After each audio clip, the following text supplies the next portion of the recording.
So students, in the last video we have seen what is resistance and we have seen the statement of Ohm's law.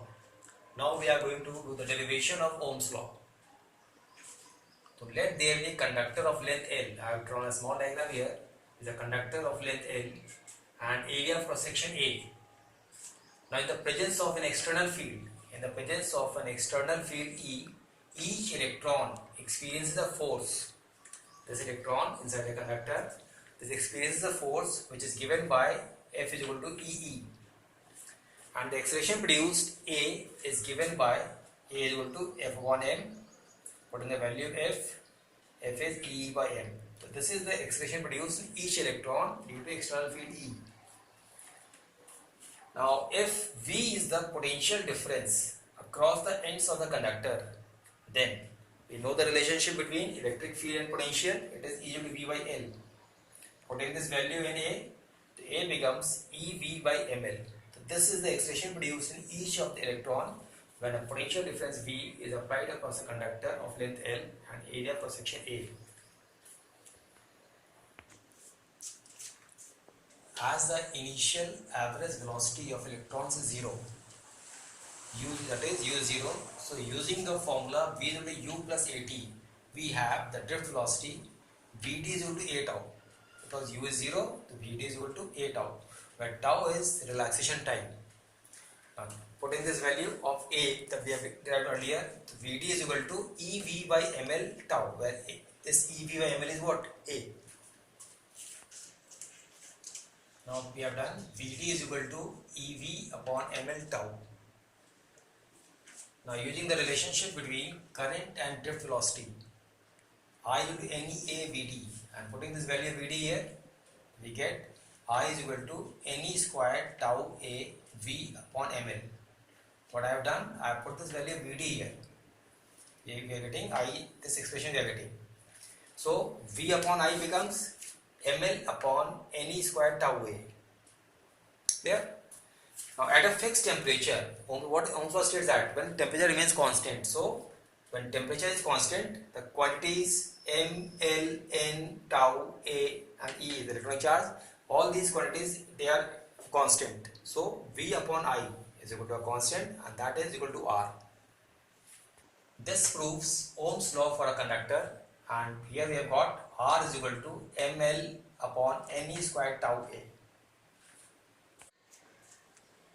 Specific resistance or electrical resistivity, its symbol is rho.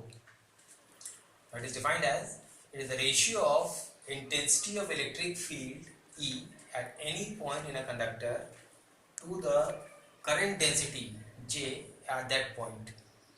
The ratio of electric field to the current density at that point. So rho is equal to E by J. So this is the formula for electrical specific resistance or electrical resistivity. Now E is equal to V by L, where V is the potential difference and L is the length of the conductor, and J is equal to I upon A, where I is the current flowing and A is the area of cross section. Keeping this value in this formula, we get rho is equal to, in place of E, V by L, in place of J, I by A, and rearranging it is V upon I, A by L.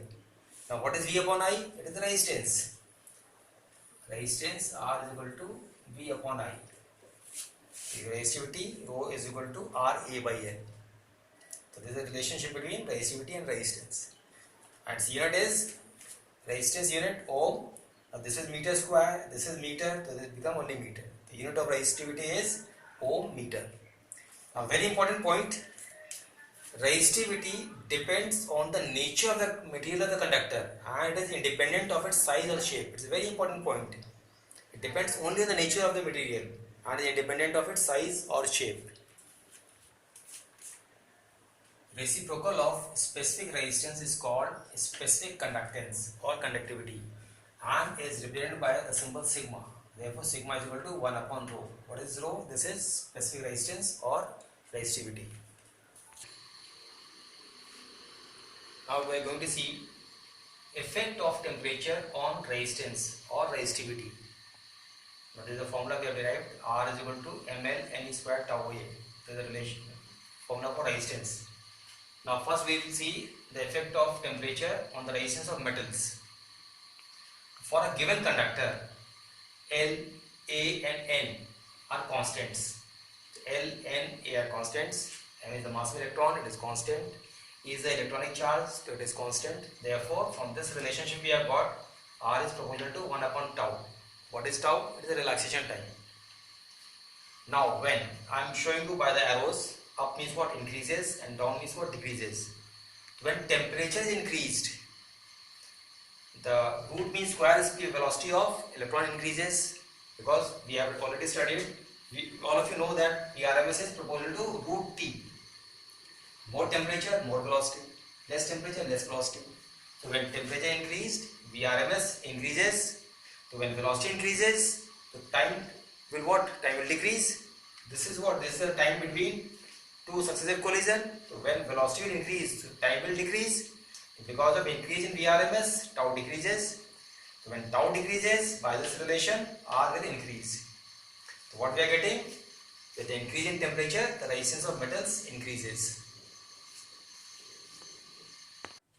If the resistance of the wire at 0 degree Celsius be R0 and at T degree Celsius be RT, then RT is equal to R0 1 plus alpha T, where alpha is called temperature coefficient of resistance. This alpha is called temperature coefficient of resistance. The alpha becomes RT minus R0 upon R0T, and its unit is per degree Celsius. This temperature coefficient of resistance may be defined as the increase in resistance per unit resistance per degree rising temperature. So what is this? This is the increase in temperature resistance. This is defined as increase in resistance per unit resistance per degree rising temperature. Next is effect of temperature on resistance of alloys. So resistance of alloys also increases with increase in temperature, but the increase is much smaller as compared to that of pure metals. Here also resistance increases with increase in temperature, but as compared to metals, the increase is much smaller. Next is effect of temperature on resistance of semiconductors. We have seen effect on metals, we have seen on alloys. Now we are going to see effect on resistance of semiconductors. In case of semiconductors also, with increase in temperature, relaxation time tau decreases. But at the same time, the number of free electrons, this is very important, at the same time, the number of free electrons increases. The electrons which were initially bounded, now with the increasing temperature, they become free and the number of free electrons increases. And the increase in the value of N is much larger as compared to the decrease in tau. What time mean? With increasing temperature, tau decreases, but at the same time, N increases, and the increase in N is much greater than the decrease in tau. N is much larger as compared to the decrease in tau. Hence, the net effect of rise in temperature is that resistance decreases. If I explain you with the help of arrows again, if temperature is increased, it is increasing. What happens? Vrms it also increases. When Vrms increases, the relaxation time decreases, but at the same time N increases. So see, I have drawn with the bigger arrow. That means what? Increase in N is much greater than the decrease in tau. If I see this relation, N is increased, tau decreases, but N increases, the increase in N is much greater than the decrease in tau. So overall what we are seeing? R decreases. In case of semiconductor, with the increase in temperature, resistance decreases. Next is the effect of temperature on resistance of electrolytes. The resistance of electrolytes also decreases with the increase in temperature, like that of semiconductors.